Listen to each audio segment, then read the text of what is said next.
कंदासीं त ज़हर ज़िंदगीअ जे ड्रामा सीरियल जे पुॼाणी खां पोइ उन जा ते कहिड़ो नओं ड्रामो जेको आहे सो लॉन्च कंदा दोस्तो। ऐं मां उन जो ड्रामे जो तव्हांखे इन वक़्तु झलकियूं बि ॾसियां थो ऐं उन खां अलावा तव्हांखे उन ड्रामे जो नालो ॿुधाईंदुसि। उन खां अलावा ड्रामो इंतिहाई बहितरीनु अची चुको आहे दोस्तो।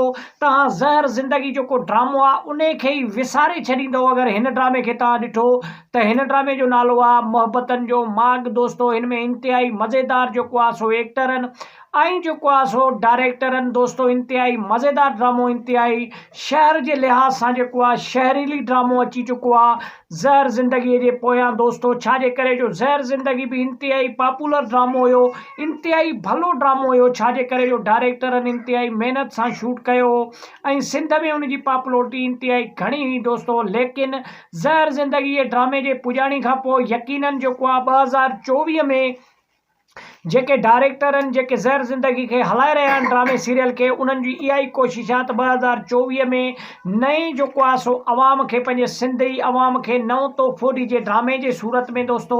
त ज़हर ज़िंदगीअ जे ड्रामे खां पोइ मोहब्बतनि जो माॻ ड्रामो अची चुको आहे दोस्तो। उन में कहिड़ा कहिड़ा अदाकार हूंदा ऐं कहिड़ा कहिड़ियूं शख़्सियतूं हूंदियूं उन्हनि जो तव्हां ॾिसी रहिया आहियो पासे सां। उन जो पिक्चर बि मां तव्हांखे ॾसींदो थो हलां, तव्हां ॾिसो था। इंतिहाई मज़ेदार ड्रामो आहे दोस्तो। मां कुझु झलकियूं इन जूं ॾिठियूं आहिनि मोहब्बतनि जे माॻ जो, त इंतिहाई मज़ेदार किरदार ऐं इंतिहाई मज़ेदार ड्रामो आहे दोस्तो। तव्हां यकीन ॼाणियो जॾहिं ॾिसंदो त तव्हांखे ज़हर ज़िंदगी विसारे छॾींदो ड्रामे खे दोस्तो।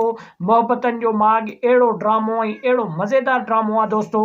असां तव्हांजे लाइ मज़ीद बि वीडियो सुठा सुठा आणींदा पंहिंजे चैनल ते दोस्तो। तव्हांखे किथां बि असांजो वीडियो सुठो लॻे त असांजे चैनल खे सब्सक्राइब कयो, वीडियो खे लाइक करे ऐं सुठो कमेंट ॾेई पंहिंजे राय जो इज़हार लाज़मी ॾींदा। वॾी महिरबानी दोस्तो। मिलंदासीं नेक्स्ट